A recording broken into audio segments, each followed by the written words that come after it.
এখন INA headquarter, যেটা আসলে এই হেডকোয়ার্টার ট্যুরিস্টদের জন্য তৈরি করা হয়েছে, দেখানোর জন্যে।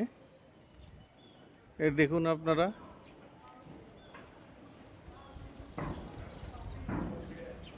মিউজিয়াম কাম লাইব্রেরি মোরাং, এখানে আমরা যাব।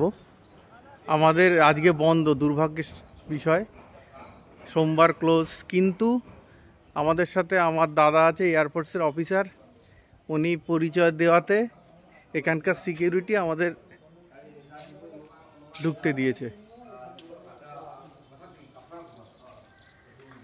এই সামনে সুভাষচন্দ্র বোসের স্ট্যাচু।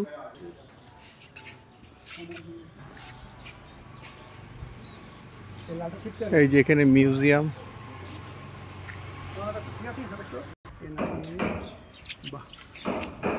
এখানে আমাদের ওয়ার মিউজিয়াম।